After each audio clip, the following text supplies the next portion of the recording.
Good afternoon. Welcome. Welcome to our webinar on social media records and risk management, records requests and risk management. And we've got a great webinar here. We are with David Marino from the city of Buda, Texas. And let's go ahead and get started. So just quick housekeeping slide. So everyone's on mute right now. Feel free to use the question function on the right-hand side. So you'll see on the right-hand side of your screen, there's questions. You can expand that window, and then you can direct questions either just to the moderators or to the entire audience. We'll be going through those questions as the speakers are presenting and then queuing them up at the appropriate time. There'll be time for Q&A throughout the presentation, and then also at the end we'll have a Q&A session. And then finally, this webinar is being recorded, and you'll receive a copy afterwards via email. Okay, so we have two featured speakers here. We have David Marino, who is the PIO of the city of Buda, Texas, and he's going to share some really interesting stories about internal records requests that they've received. I'm going to let David tell a little bit more about himself in a second, but one of the things that's interesting, city of Buda is the fastest growing city in Texas, over 10,000 people. So it's a really interesting story of what's going on with their social media. And then secondly, we have Anil Chawla, and you saw his Halloween costume there earlier, and happy Halloween to everyone. Now he is transformed back into his normal business self. He is the founder and CEO of ArchiveSocial, and he'll be speaking toward the end of the presentation.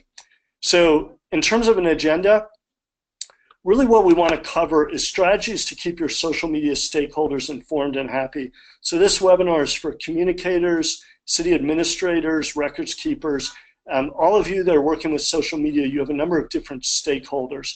And so what we're going to talk about in particular are three things: responding to internal records requests, using alert monitoring to get ahead of hot button issues, and ensuring compliance with public records laws. Okay, and with that, I want to hand it over to David Marino. And David, I'm just going to unmute you here.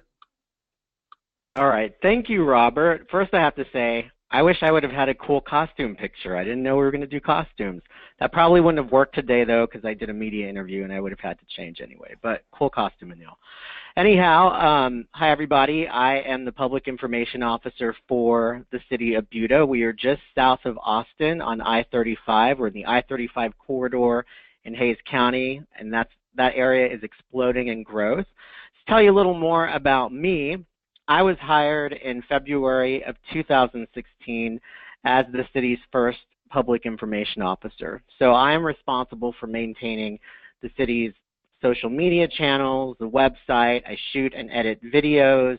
I send out press releases, talk to the media, a number of other duties, as I'm sure many of you have as well. You wear a lot of hats. I do the same. And prior to working in city government, I spent 16 years in the television news industry as a reporter, and then the last 4 years I was a news manager. So I've been in city government now for a little over a year and a half. It's definitely a little different than, you know, television news, but some of that goes hand in hand, having to talk to the media.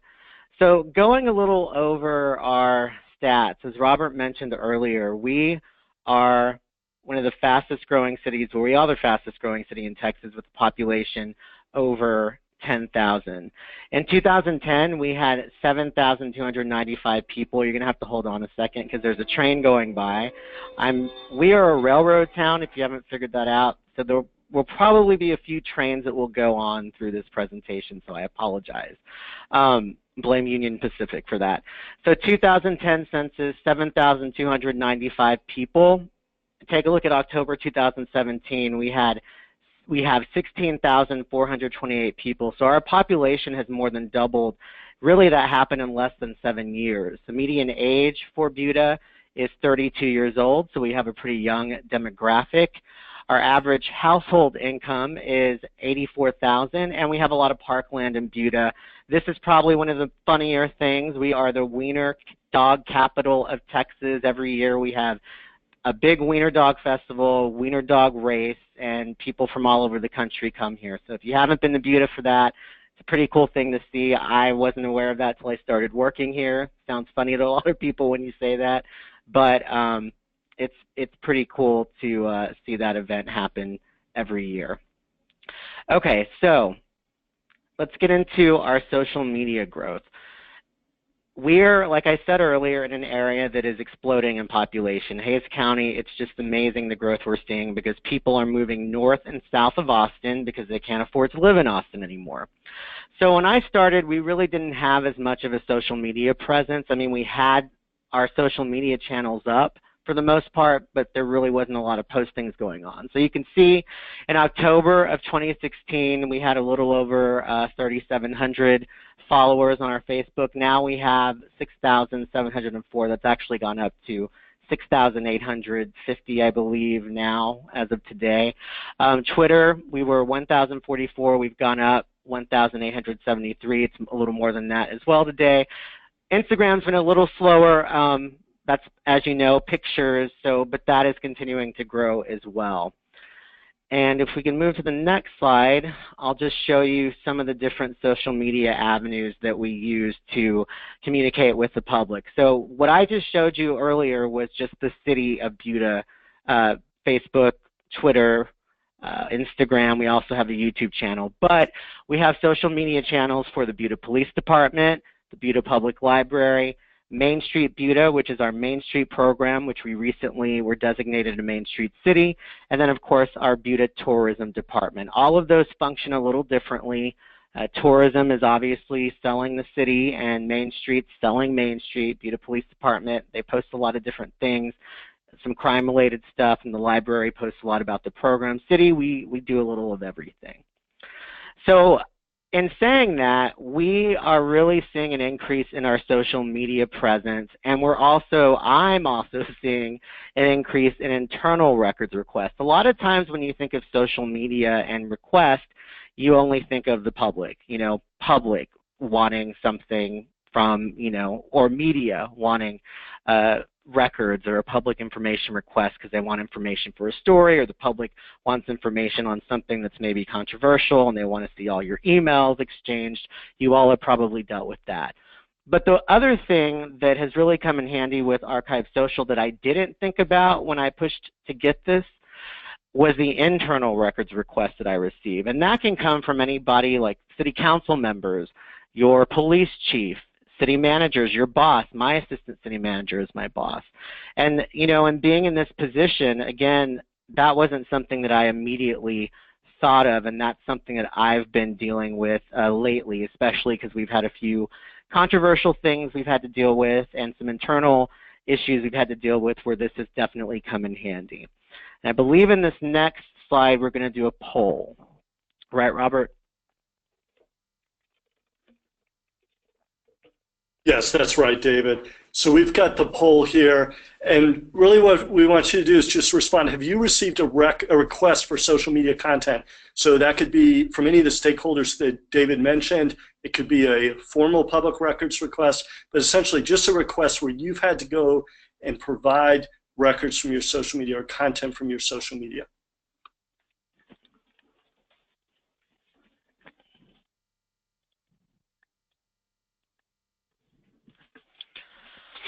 Okay, and it looks like we've got most of the people have responded. So we're going to go ahead and publish the poll results. Just 1 second here. Okay, so it looks like 26% yes from internal stakeholders. 10% of you have actually gotten in a public records request, and about 71%, and by the way, people could select multiple, that's why it doesn't add up to 100 here, but 71% have said they have not received any records requests. So let me pass it back over to you, David. All right, thank you. Well, that was interesting to see. That gives me some insight into what you all are dealing with. So right, you don't get a lot of internal records requests from your managers. So we go on to this next slide, and this is where one of my first internal requests came. So as you know, everything always happens on a weekend. If something is going to blow up, it's going to happen on a Saturday or a Sunday in the middle of the night, and you're going to be like, what? Freak out session for a moment, then you move on. We had a case that involved a police officer that was accused of excessive force. So this story broke on a Thursday. We've had it was out in the media. It remained pretty quiet for whatever reason. you know, the paper picked up on it, a few television stations picked up on it, but we did not see anything on our social media channels at that time, and I was a little leery thinking, okay, what's going on? I was expecting it to blow up because, as you know, anything that has to do with police, there's always a lot of controversy around it, especially if it's a case dealing with excessive force or alleging excessive force. So I was expecting an onslaught of negative comments and, you know, what have you, but that didn't happen. So then, of course, you know, fast forward to early Saturday morning and I start getting these email alerts that are from ArchiveSocial showing me that there is profanity and there is personal information that's being shared. So this man right here, well, this is a dummy account, James Ammon, I believe, and you can see he has the anonymous picture there. He started posting a number of things on the police department's Facebook pages. We had a few on the city Facebook, but police department was just getting hammered with all of this, and we were getting alerted through ArchiveSocial about what was happening, which is really was our heads up, because I know you can set things up through Facebook to let you know if things are happening, but this covers all of our social media, whether it was Twitter, Facebook, Instagram, whatever channel it was on, we were going to get a notification, especially if somebody's putting this kind of you know, language out there, just tyrannical. You know, you can see what he wrote, and when you hear the words threatening or they say a name of somebody, we get an alert. So we can move on to the next slide now. Because of this, and I'll get more into some of the things that we found with this situation, but I just wanted to cover this quickly. Because of all the postings that were happening on the weekend, my police chief requested all of those posts from that individual. As many of you know, if you cover social media, that sometimes having to go back and find all of that information on one specific subject, it could be daunting, especially if there were hundreds and hundreds of posts. You'd be sitting there all day long collecting all of those posts and trying to find everything that has that person's name on it. So my police chief requested all of that because he wanted to send those to our district attorney to see if there was anything that could be done or we could track down who was writing these things. So my first thing was, oh my gosh, and just to let you know, we had just gotten ArchiveSocial a few weeks before this happened. Literally, our budget was approved last year. We got it. We had it for maybe 2 or 3 weeks, and then this situation happened. And I was very, very happy that we had this in place because it made my life a lot easier. Those of you in this job or communications, you know, you're always getting requests or you have a lot on your plate. So having to sit there for hours going through social media is not really making the best use of your time. So what I did, I was able to generate a 12-page PDF document of posts using this person's name. Basically, we set it up so that you type his name in. All those posts that came with that name, they showed up, and you could actually print it out as a report, and it came out like as a PDF report, as you see there, social media records.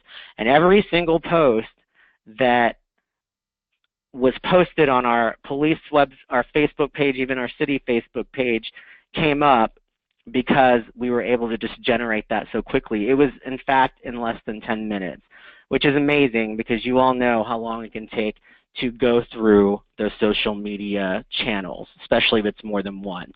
So that made my life a lot easier. Our police department was really happy with it because they had this booklet of all of these different comments, and they were able to just alienate them and have a report very quickly that we could send to the district attorney. So going on to the next post, the next slide here, other internal requests that I've received, which I did not expect. So we had a former employee that he was not fired, but he didn't leave on the best terms. He wasn't happy here. He got another job, and, you know, like, he left. There was nothing that we thought was going to be kind of a red flag. But as time went on, he has continuously posted on our social media platforms, especially the city's Facebook page. And if you look at these comments here, this doesn't look like it's that serious, because you have him saying, you think this guy gets paid good to play on Facebook, which he's talking about me, because we all know that all of us in communications, all we do is play on Facebook. Todd Ruge is our mayor, and he's being sarcastic here. It looks like merit races did the trick. Morale is at an all-time high, so he was being negative. And then, why has there been such high turnover, employee turnover recently, when I actually posted a job that was open? So on the surface, you know, that doesn't appear to be anything major. But we go on to the next slide. Suddenly I'm getting a request from my city manager wanting all of the posts from him. This was maybe a few weeks later. I had seen that his stuff was coming up on our site, and I, you know, ended up flagging his name later. But my city manager requested all posts from him, and this was, you know, he had made quite a few over a few months. So I was able to generate a 16-page PDF document of all the posts by this person using his name. Again, this was in less than 10 minutes, and you can see some of those postings again here. So he's talking about the city council in this one post, and then he's talking down here. I posted something about we paved this road. He's like, that's the third time that's been done. Here's why, you know, this is important. This person shows up to every city council meeting, doesn't work here anymore. This person also shows up on our work sites when they should be at work, kind of harassing some of our public works employees, asking them, hey, what's going on with the city? What are you guys doing? Trying to catch them doing something wrong in their job, or even taking pictures of them working. It's gotten to that point to where we don't really know what to expect from this person. I mean, you all know nowadays you can't really trust anybody. You don't know who is going to have some breakdown and come in and do something stupid. So my city manager requested that I give all this information to him so he can keep it in the event that we need to use this, or we need to have all of our you know, we need to have a paper trail of what he's been saying in the event that something happens in the future. It's bad that we have to think that way, but in having ArchiveSocial, this has definitely, again, made my life a lot easier, because this is not something I ever thought I would be being requested of me or even looking for. I didn't think about those things. I just thought, oh, it's some controversial issue they're going to want information on. Well, no, this is a person that could possibly do harm to the city, or you don't know what their mindset is. So that took, again, less than 10 minutes to print out that report. It's very extensive, and that was pretty awesome. So if you want to go to the next slide here, our internal records request. So the advantages of social media archiving, you know, it's very easy, as I showed you, to pull records. It's minutes instead of hours.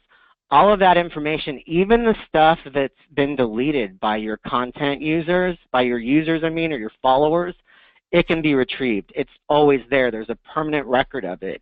So if, let's say, somebody writes something on your Facebook page, or an employee or a former employee or somebody that your city is kind of concerned about, and they delete the comment, but they said something really horrible, you can still retrieve that comment. And that's very useful, especially in situations like this, where you're dealing with maybe an employee, or with the police department, you're dealing with the person who's threatening or saying threatening things.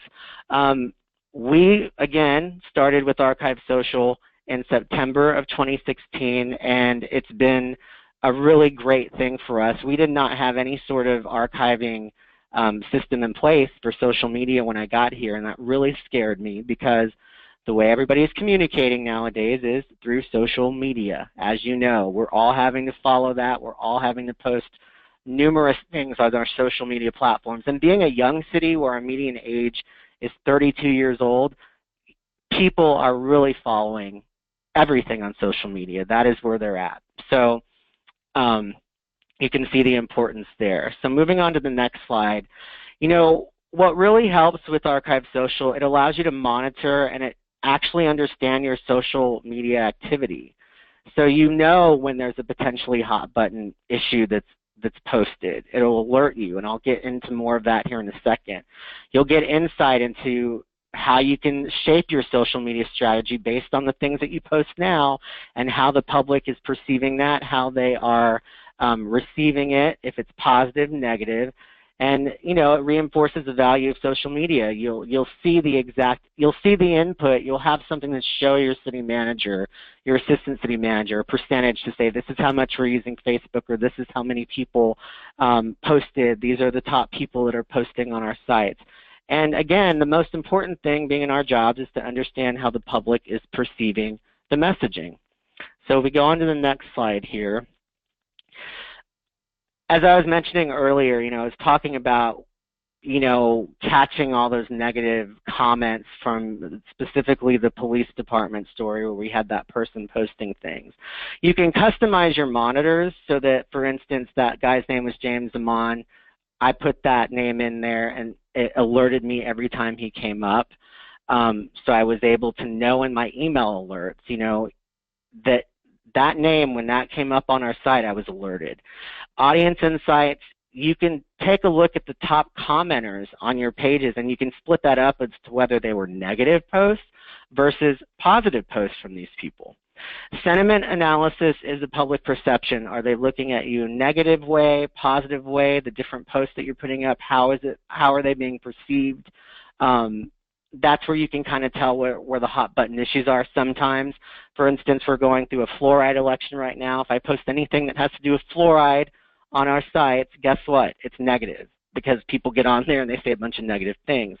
Sometimes it will show negative, but it's not necessarily that it's negative against the city. It's there was a shooting and somebody died and people get under there and say that's terrible, and you can split it up by that. It'll be a negative mark, but it's actually because of the subject. So, and you can also measure your most active and least active account, so you can see, well, maybe we don't need Instagram, or maybe we don't need, you know, this specific social media platform. So if we can go to the next slide here. Okay, so going back to the excessive force case, this person was posting threatening things at our police department. They actually posted the name and picture and address of the police officer. So that was very alarming for us, and we were able to put our police officer's name in, and anything that had to do with his name, we would get flagged. And so we were having to literally go through and set it to where these would be deleted or they would be hidden. So we had to set up this monitoring to make sure that anytime his name came up, we were alerted to that, so we knew if somebody was posting his address, because as you know, you can see here, that person kept posting over and over and over and over and over again to where you feel like, oh my gosh, how am I going to keep up with this? So we were able to do that with ArchiveSocial, and it made, again, my life a lot easier, our police department PIO's life a lot easier, by being able to flag those specific comments.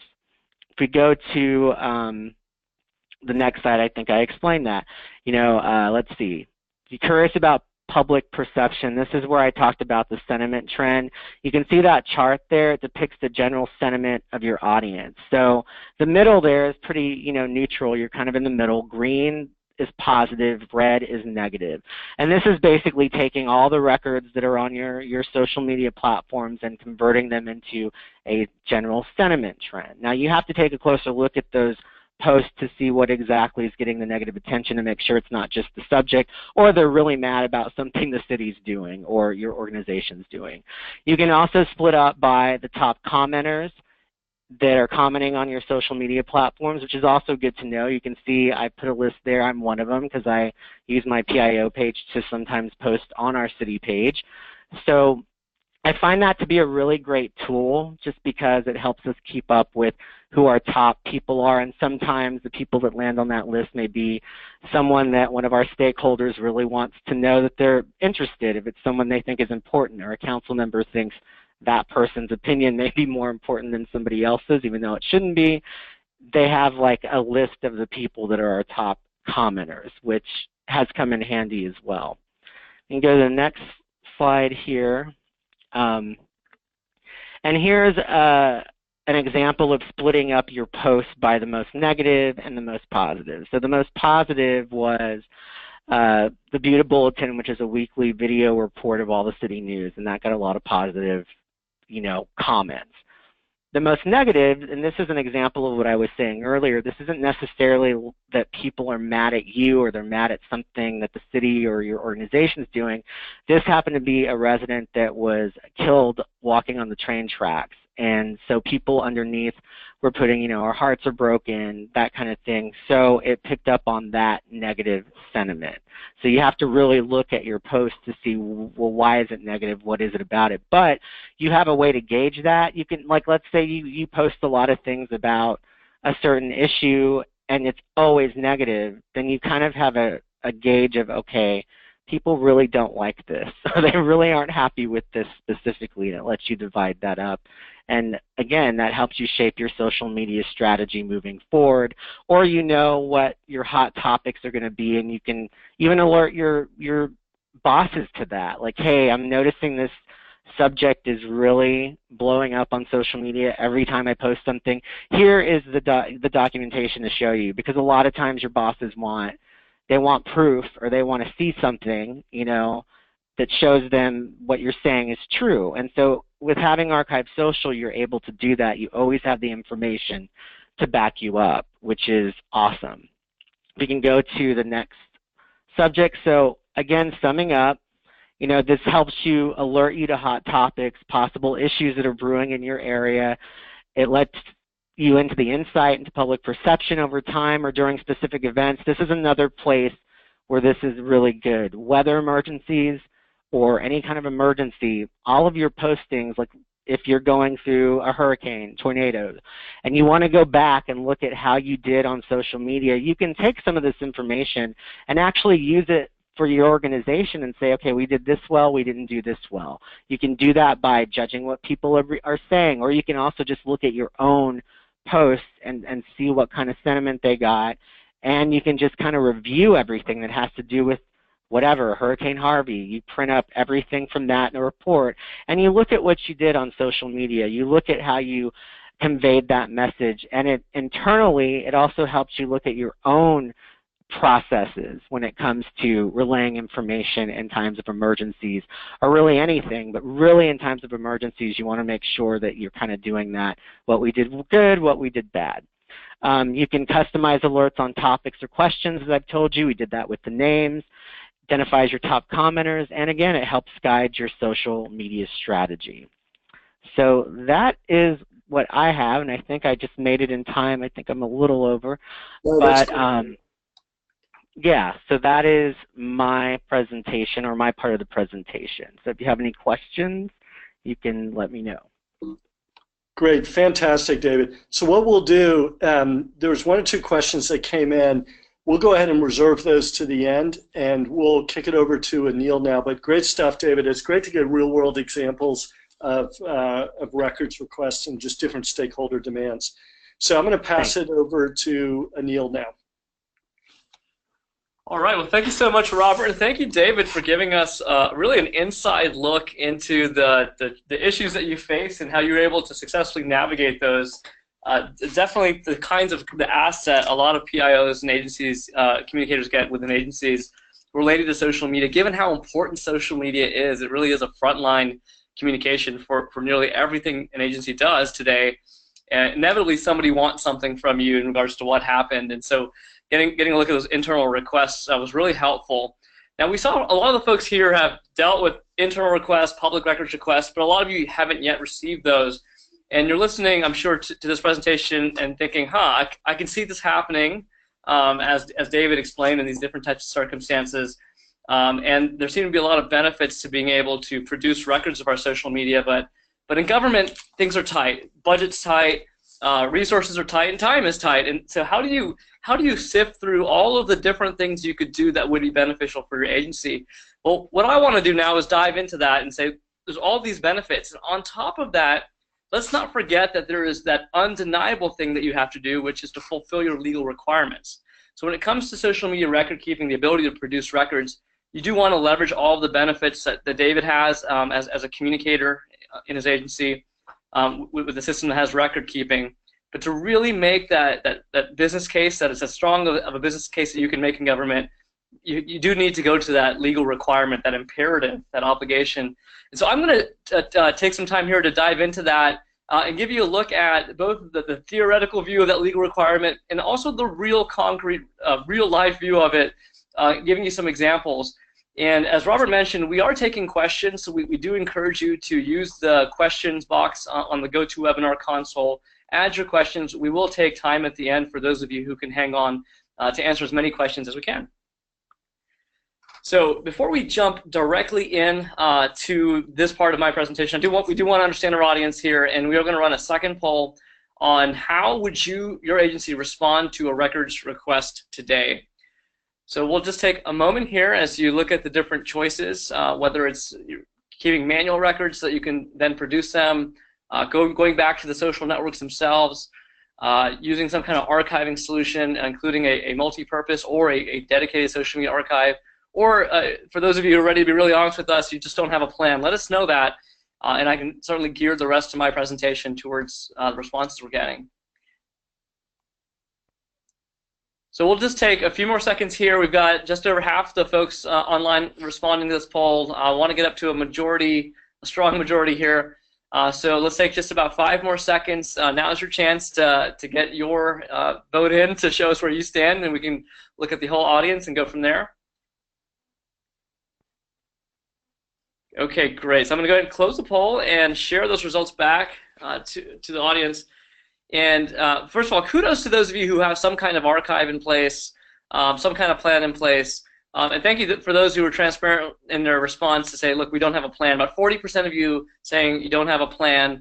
I suspect a lot of you are therefore then going to have to rely on the social networks. So this is really helpful to understand where most agencies sit. So again, if you don't have a plan, you are in the majority of folks today of you need to figure this out. And again, if I do my job here today, give you some guidance on what to think about and how to make this a priority for your agency, to think about some kind of record-keeping approach and put one in place. So let's start with that legal theory of why is this a must-do? Why is this not just a nice-to-have, a nice bit, but a must-do for your agency? It does go back to your public records law, and I'm going to just pick an example out of our 50 states, going with Texas, given that that's where Butte is located.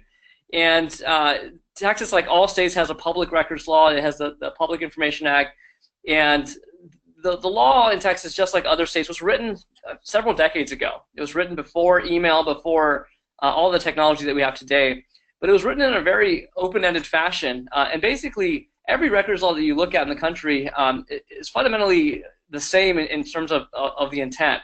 It's about communications that you send, receive, or transmit in relation to your agency's business. Again, written, recorded evidence of agency business. A phrase in there that says regardless of physical form. So again, these laws were written in a future-proofed fashion a very long time ago, such that when email came out, we sort of danced around that for a while and finally said, yes, we're conducting business on email and we need to treat these as records. Well, we're already there with social media. In fact, we really addressed that question, I think, a few years ago in a lot of states. And so what you'll see now today is in states like Texas and most states across the country, there's some really clear guidance that applies the public information law in that state to social media. In fact, in 2013, Texas passed an amendment to the Public Information Act, adding internet posting as an example of a form of communication that generates public records. So again, not every state has amended their Public Records Act because it's not necessary, but Texas did take that extra step. Now, what a lot of states have done is they've issued additional guidance. And again, in Texas, on top of that amendment, the Department of Information Resources issued guidance about social media, saying that social media is a record and should be treated as such. And again, not everything on your social media generates a record, but your social media generates records. So there's a big distinction there. That something on your social media is a public record that's unique to social media that must be maintained, and you need to have a plan. Or as a constituent of Texas, then we do have these resources out there for you. In fact, we've got a nice social media bit.ly/SM public records. When you go there, you'll see this map of the United States, and you can click on your state. And what we've done at ArchiveSocial is we've compiled the latest guidance from your state. This is not any material that we have created ourselves. It is consolidating the resources that are available from your public records law, from your state archives, your Secretary of State, whoever's put out that guidance, along with examples of policies from your state, so you can see how this is being dealt with in your region and get the latest and greatest in terms of the guidance. So check that out as a resource. Now that gives us a baseline in terms of the theory of public records law. But let's look at reality. So where does this really where does the rubber really hit the road with this? Now, when we started working with agencies about 5 years ago, we actually honestly had not seen a public records request for social media at that time. It just seemed like it would happen. A lot of agencies were approaching us in a proactive fashion. Well, fast forward 5 years, and we've seen many records requests for social media. In fact, I myself, I'm aware of about 5 that came in last week through our own customer base. Now, our customers can respond to records requests without ever involving us, but there's 5 that they actually told us about. So this has really picked up. In fact, we've published a number of case studies of agencies receiving records requests involving social media. More and more of these records requests are asking for content from Facebook and Twitter and other social networking sites. But if you haven't received a records request naming a social network, it doesn't mean you haven't received records requests for social media. If you look at the bottom part of this slide, you'll see some language that you're probably familiar with if you've received any records requests at all. Now, typically in the past, these records requests would be for documents that you've created, emails, newsletters that you've sent out. They're very general in nature, all notifications of the street closure or the school closure, all emails and communications. Well, if you look at how social media plays into your communication today, it is in the mix, oftentimes one of the most prominent ways that you're communicating on these topics. And so if you've reported a street closure and you're receiving a records request for all notifications of the street closure, well, likely that records request is asking for your social media content, whether you've realized that or not. And in fact, when we talk to agencies and have this discussion, certainly agencies that work with us as customers now realize that they get a records request that's more general in nature like this. Social media is actually one of the most prominent content types in here that they need to produce. So I encourage you to think about that against the types of records requests you've received and how you're using social media. And just to give you some examples of what's happening out there in the industry, just across the country, I'm going to go to California. And this is actually a really interesting example. It's kind of a meta example where a citizen actually filed a lawsuit against the city of San Mateo, California. Typically when we see these lawsuits, it's because somebody issues a public records request, figures out that they're not getting what they asked for, and they file a lawsuit. Well, the reason why I call this a bit of a meta example is that the citizen here wasn't actually requesting any information. They recognized that social media is public record. They saw that the city of San Mateo in their policy had not addressed social media as public record and actually filed lawsuits saying, hey, the city is failing to meet its obligations of treating social media like a public record. So again, not even having a specific thing they're looking for, just calling out the fact that the city hadn't addressed the issue. Now, they issued a lawsuit to the city, the mayor, the police department. They pointed out that the police department had their Twitter account hacked and all of the direct messages had been deleted. If you're in law enforcement, you know that some of the most important information comes in through direct messaging. So the citizen just pointing out the city was failing to meet this obligation filed this lawsuit. So again, the level of awareness out there is much higher today, and it's a legitimate point for them to make. That the city does need to address this for everyone's obligations and overall government transparency and accountability. Now, I want to give you some specific examples. I mentioned we had these records requests last week, and just well, I don't have a slide on that because it was pretty fresh. The kinds of records requests we're seeing are we had a city in Florida that just dealt with Hurricane Irma, and they had more of an internal records request for what the city had done in terms of social media response. We had another city in Florida where a dog in a canine unit was accused of biting a citizen. The citizen posted about it. It went viral. And then we had a city in Colorado, I should say, where they received an actual formal records request for social media content over 6 months, asking for 14 different keywords related to fracking and drilling. So again, those are the kinds of things we're seeing. Now, on top of what I'm telling you anecdotally, we actually have published case studies. So I just want to cover 2 of those that were published through government technology, either through webinars or case studies, so that you can actually go back and review those in more detail. And why I wanted to call this one out as a real example of this happening in reality is that a lot of agencies that we talk to who are looking at this issue say, well, we've just never had a request yet. Right? So how do you kind of break that chicken and an egg problem if we've never had a request yet? How do I convince somebody that we need this? Well, like David said, he didn't know that he had all these records requests that he'd be receiving internally until he already had something in place. The city of South Dakota is a great example of this. They were able to be proactive and put something in place, even though they're a town of 12,000. They have maybe a few social media comments a week, fairly sleepy presence. But speaking to how this can happen to anybody and that you don't have a need until you have a need, this is what happened. And you may have seen this photo. I'm only going to keep it up here just for a moment. But this is a photo of a woman, from a woman who had posted her dog's mouth being duct taped. She thought she was being funny, and she put this on Facebook. Now, here's the thing. That post was not made on a government site. It had nothing to do with the city of South Daytona. It was actually posted on the woman's personal Facebook page. But it was such a horrible photo that her friends were ready just to call her out on it. They shared it. It went viral. And because the woman had the city of South Daytona tagged, location tagged in her profile, this anger made it all the way to the city, even though the city had nothing to do with this incident. And so the city received a firestorm of commentary from the citizens. I mentioned they received a few comments a week typically. They received 24,000 comments in just a few days. So this is an example of it'll never happen to us, and now it happened to us, right? And so the city of South Daytona suddenly had this massive problem where people were very angry, asking why the city had allowed this to happen, why the city wasn't doing anything about it. Now the city, to their credits, began using social media at a much higher pace than they usually do, providing constant updates, a lot of transparency to what they were doing. They quickly figured out that the woman didn't live in South Daytona. They figured out that they had to work with law enforcement across the country. So they kept providing updates to their citizens about this. Ultimately, the woman was located in a different state and arrested. And just really called out the fact that you can get overwhelmed with anything on social media. It's such an open forum, but you have an obligation to communicate. And during this time, this 24,000 comments, the national media was making records requests for this content. So how does a small town do anything about this if they don't have a record-keeping strategy in place? How do they avoid being overwhelmed, and how do they avoid failing their obligation? So really interesting case study. We do have a webinar on that we can share out. Now, I do also want to just say that that's one example of something going viral.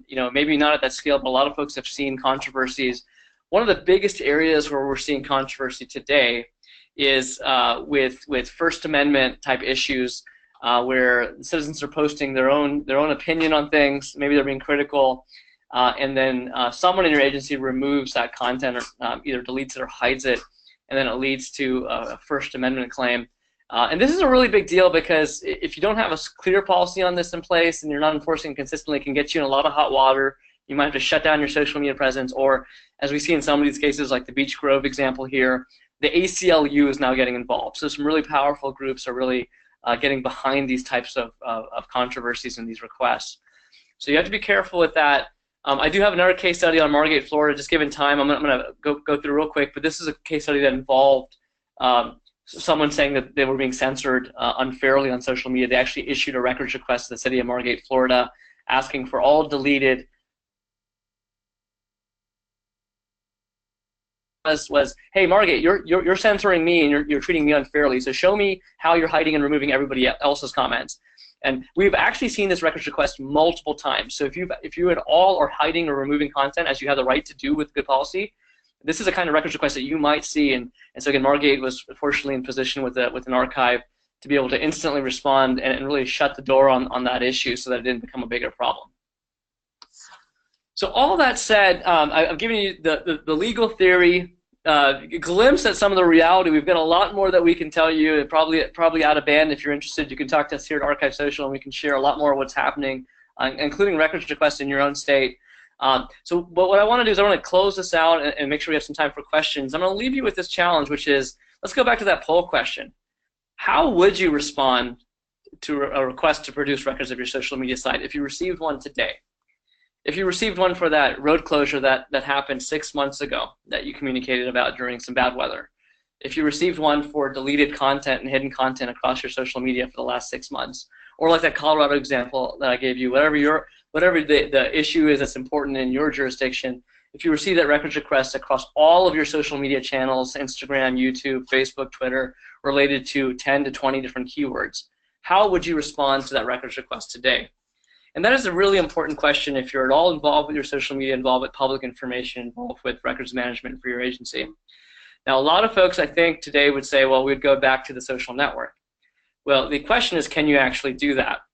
And the answer is not really. You might get away with it, but it's not a viable long-term strategy to protect your agency and to protect you as an individual who may be responsible for that records request. And the reason why is that there's a misconception right now that Facebook and Twitter and these other sites will just hold your data forever, particularly if you don't delete. So we at ArchiveSocial actually ran a study on this to really illuminate the problem for not only for you, but for ourselves as an archiving company. We're really curious to see, well, how much content really does disappear off the social networks. And the issue is that when something gets deleted, none of the social networks have any obligation to produce that at that point. In fact, Facebook will say, if you want content from us, subpoena us before you delete it. So once it's deleted, it's gone. We wanted to look at how much gets deleted. What we did is we surveyed our customer base. We have over 1,000 different agencies, but we looked at 500 that we knew had a deletion. Our technology actually detects deletions. And out of those 500 customers, there were more than 200,000 records deleted in the month of July. So over 200,000 records, more than 400 a customer, more than 10 a day per customer deleted off the site. And the issue is that even agencies that say they don't delete, there are some staff members that delete, but the bigger issue is that citizens are often deleting what they're saying to you. And what a citizen says to you is as much potential public record as what you say to them. If it's a crime tip, if it's a question, if it's a report of any kind of situation, it could be an important record. And citizens not only delete things, they change their minds quickly, they delete their own profiles, which wipes out their content. So there's a lot of ways that these records are deleting, and you really can't being deleted, and you can't rely on the networks to have them for you forever. And when we stepped out to our whole customer base, this is a wide problem. More than 95% of our customers had at least one deletion in that 1 month. So something to think about: if you can't go back to the network, that content's not there, then what do? Well, you do need to get proactive about this. You do need to think about record keeping and archiving. Here's 4 factors to consider. You want to get that content quickly. You want to have as much of it as possible. It needs to be content that you can really trust from a legal circumstance, and you have to be able to make sense of it. David gave us a lot of examples where he had to produce these records requests while they were internal. You can think about both internal requests and external public records requests. It's not a matter of finding 400 different comments across and handing those over. You really have to be able to make sense of which conversations did those 400 comments come from, and how did it all play out. And so you need to look for those kinds of things in a record keeping and archiving product. So to recap, for your key takeaways, the information that we wanted to share with you today, both David and I, is that you're doing important things on your social media. It's a critical challenge. So remember that if you're doing important things, it's likely someone's going to ask you for it, whether that's a legal request or it's an internal request. Whether or not someone's asking you for that today, though, there is a legal requirement in your state. There are agencies right around you that are complying with this records law. So do look into this and figure out how you're going to do it. And you are responsible for this. Most states in their guidance have put in that you cannot rely on the social networks, and I've given you some reasons why, given the study that we did. So please take those takeaways, and I encourage you to move forward if you don't have a record-keeping approach in place today. Okay, great. Thanks, Anil, and excuse me, thanks, David. So what I'd like to encourage everyone to do is put any additional questions you have into the question window. Again, that's on the right-hand side, and Anil and David can take a second to look at those. In the meantime, I just want to say a quick word on ArchiveSocial. So again, we work with about 1,000 agencies, everywhere from small towns to the largest cities in the country, really helping people to do 3 things. So number 1, ensure compliance and easily respond to records requests. And then secondly, centralizing oversight and protecting your agency in a court of law. Most subscriptions, our annual subscriptions, are priced to fit within agency's discretionary budget under $5,000, and you can get up and running in about 20 minutes. This is not a project that requires IT involvement. Okay, so with that being said, let me look through our question panel and see if there's any questions here. Oh, and one other additional thing, a lot of times people come off a webinar like this and want to get more information. You can actually go on our website and preview your own archive. So you just go on, you enter your work email, connect your Twitter account. We take you over to Twitter. It takes just 60 seconds to set up. And then you can go in and actually see your archive as it develops over time. So it's a great feature. People love it just to see what content is actually on their Twitter account right now. Alternatively, if you want to dive more into some of the things that David talked about today, with the risk management or the core archiving product, you can go on our website and request a demo. Okay, so let's see, in terms of questions. So, okay, so Anil, there's a question. What is considered a record? If it's the same information posted on multiple channels, then is that considered a separate record or a duplicate? Great question. And I saw also the same individual submitted a question about pricing. So I'll take all those together. We do sell a transparency product, and so as a company, we operate in as transparent as a fashion as possible. Our pricing is out there on our website for those of you who are interested in that. Robert mentioned discretionary spend. More than 90% of agencies under that price point of $5,000 annual. And the add-on questions that came in were around the way we do our pricing. So we recognize that government can be very consolidated with a social media presence or centralized. It could be very decentralized depending on just your setup. And really what we look at is the aggregate volume of information that you're disseminating and receiving. How many records are you generating per month? Are you generating 1,000 records a month, 5,000 records a month, and on from there? As an offering, we don't want to sit there charging you for each and every Twitter account or Facebook account. So we just put you in the right bucket, give you unlimited profiles for most of the accounts. So you could have, in our 3,000 records plan, you could just have as many social media sites as you need. And so the question here is, well, if it's within records, what's a record? If I'm how do I know I'm generating 1,000 records or 3,000 records? A record for us is any unique communication. So and that does tie to the channel that you're on. So you may be cross-posting on Facebook and Twitter, but you posted on Twitter, it's a tweet that went out in that one channel. You posted on Facebook, similar information, it goes out on Facebook. Those are two separate records. Now on Facebook, if that post got 2 more comments on it, now you've added 2 more records, right? So you have that tweet, you have your Facebook post, and you have 2 comments. That's 4 records. So again, any communication, we're really trying to look at what level of public information are you creating, whether you're sending it or you're receiving it. And we put you in the right bucket. We're very flexible with sort of crisis situations and things like that. So we have customers. Most of our customers are major cities that have been in the news for major crisis situations like mass shootings. So we're very flexible with that. We're there for you when you need us. But in general, we try to put you in the right price point. And I should say that our pricing is what you see, what you get. There's no extra fees for setup or exports, no hidden costs there. Really a predictable spend. Now, again, if you're trying to figure out, well, how many records do we generate? Robert mentioned that preview your archive function that you can use on our website. And again, 60 seconds you're set up. You can add a few of your other sites within a few minutes. And within a few days, you'll know exactly how much you're generating in terms of your records. Okay, great. Thanks, Anil. David, I have a question for you. And the question is, how are you using basically the RMA tool to drive your social media strategy?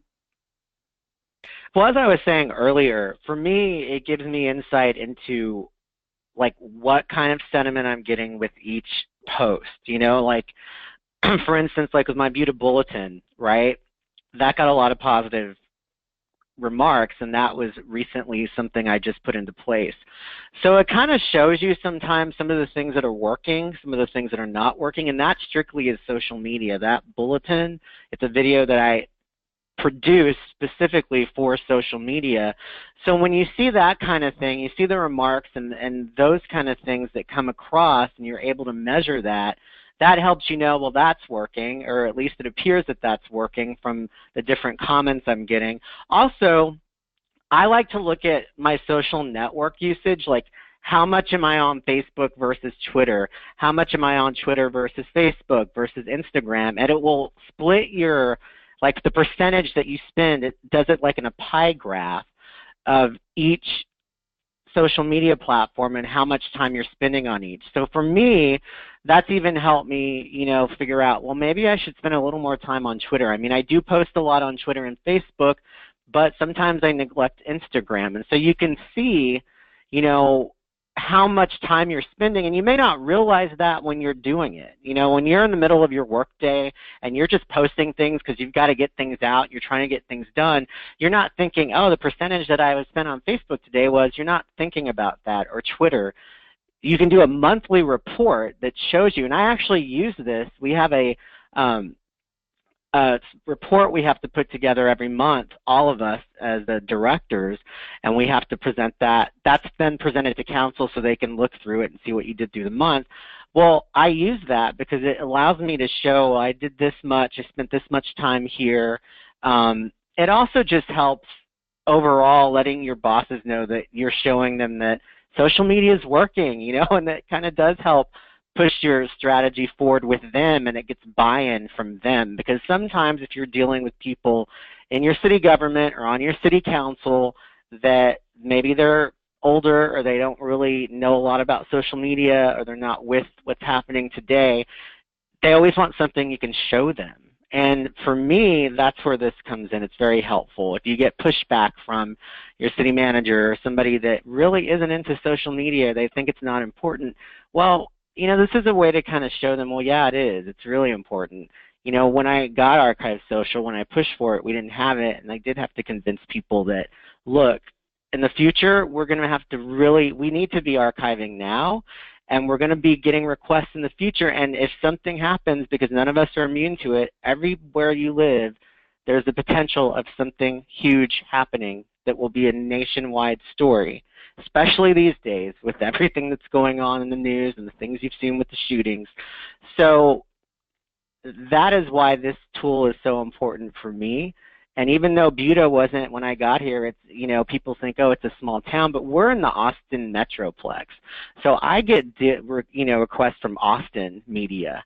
We're going to get requests from big city media. And so you have to be thinking that even though maybe you're in some off area where there's nothing around, you need to be thinking about archiving because it will come into play for you one day and in ways you don't expect it to.